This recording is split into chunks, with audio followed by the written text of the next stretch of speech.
On release from prison, an ex-offender can find it really difficult to locate and secure a meaningful job, especially when they have to legally disclose to an employer that they have a criminal record, which unfortunately does prompt some companies to completely disregard their applications entirely. And that's a real shame, because they're missing out on a valuable pool of fantastic workers who have great potential.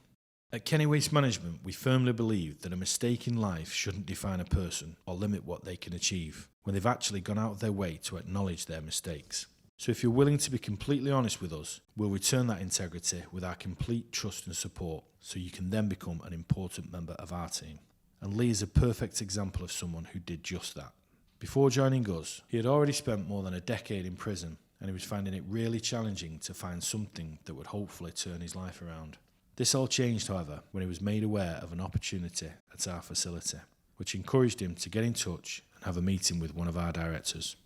Well, I was on job seekers allowance, working for many different programmes to help you find employment from where I'd just come from. One of them was Procure Plus, and they phoned me one day and said, got a guy, Paul Eagleton, at Kenny Waste Management. It's a place where, they'll give you every opportunity, and it was really appealing to me. I had a phone call with Paul, and he said, I'd like to meet you. Barbara Mulholland, she was the manager of a charity shop in Preston, and I was working there for over a year, due to my release from prison. And she helped me a lot upon my release, to do with my flat and, advice and, things like that. And I told her about the opportunity. She said, well, I'll take you to the interview. And she was always willing to help me with things like that, because she knew obviously I weren't driving and still finding my feet basically on, in society. And she come from Preston to Manchester to take me to meet Paul. Lee was obviously quite nervous about his first job after he got released from prison. He tried really, really hard to get employment, but because of significant barriers, because of the nature of the offence and the amount of time and the fact he had a criminal record, he struggled. I think the one thing that smoothed the way for us is that Lee went through a charitable organisation. So I already had a bit of an idea as to what Lee was all about and the offence and things like that before meeting him. And I met him and we just had an open chat, and I realised that even though he'd spent a considerable amount of time in prison, he was an incredibly well-rounded individual who needed an opportunity, needed somebody to believe in him and to give him an opportunity to correct the wrong and to not have to relive that mistake for the rest of his life. And I thought that we were the perfect fit for him, but also that he was the perfect fit for us.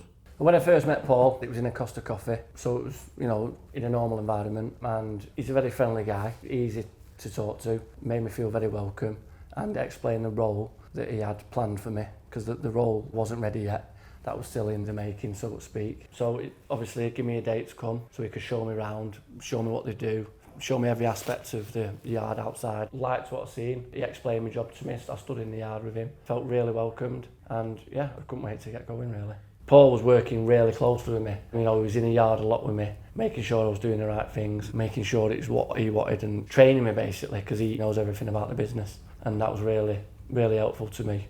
At first, yeah, my job role was just solely compliance, and now I'm a banksman. I'm in charge of 16 to 18 people on the yard. As you can imagine, we're really busy. Trucks coming in and out, making sure everyone's safe, making sure you're tipping skips in the right area. So there's a lot of responsibility in my role. I do enjoy doing it, and I enjoy the banking. But yeah, I'd love to be here for the rest of my life and go to the top if I could, and become more of a supervisor / manager of an area of the yard, and have someone do my current roles and help them along the way. I feel, from a personal point of view and from the business's point of view, that we've helped to turn Lee's life around. He gets to work under his own steam now on his motorbike. He's got a girlfriend. The girlfriend's got a small child who, they've got a little family. He's got his own little place. He's got a decent salary. He's worked hard within the business to get, a couple of increases whilst he's been with us. He puts the hours in, so his salary is reflective of the commitment that he puts into the business. I think he's moved on immeasurably from the guy that first came, that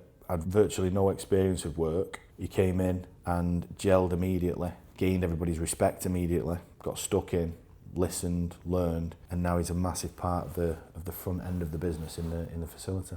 At the moment, he's the embodiment of what's possible if no matter what you do in life, if you repent, rehabilitate, and then put your energy into this business, then we will reciprocate, we will give back, and we will pile on the responsibility and the hours, I suppose. And if you're prepared to take that on and see it for what it is, then you can grow within this business. It's not a problem. I don't think that you should be defined by your mistakes. You should be defined by, the strength of your character and what you're prepared to do. With ex-offenders, there's a multitude of different reasons why people commit offences. Not all offences are palatable in terms of this business. There are certain offences that we wouldn't consider, but the majority of people, if they're decent people and they open up and through the interview process, they're honest. You've got to tell us what it is that you've done, why you did it, where you were at that particular point in time, where you're at now, what you want to do, what you want to achieve, what you want to gain out of employment at this business. If we feel as though a lot of those things are compatible and that we feel as though we can help you, then chances are that we probably will. With me, Kenny's looked beyond the ex-offender and he wanted to give me that chance, basically. And like I said, I'd recommend anybody working here for that reason alone. I've spoken to the bosses and Paul privately, but yeah, if I was to, say something, I'd thank you for the opportunity. To Kenny's, the staff, all the staff, the management, for giving me the opportunity and for wanting me to do well and wanting the best for me and, my family. Lee's employment story shows that you can't just judge someone's future by their past. By just sitting down with him for a while, we discovered a really honest man who wanted to demonstrate his potential, commitment and reliability to the business. And he's done just that. Today he's a dependable waste compliance officer and a respected role model to our whole team who has worked incredibly hard to rebuild his life. And it's the success of people like him that really encouraged us as a business to launch our own social enterprise, Driving Change, which aims to replicate this story so more people can change their lives for the better. At the end of 2020, we achieved our goal of employing an additional 20 people through this scheme, with 17 of them coming from a challenging background. And this was just one of our first steps, as we've now set a number of other targets that will completely reshape our entire organisation for the better. So if you'd like to know more about how we are breaking down the barriers to employment or how you could support more people like Lee, please don't hesitate to get in touch.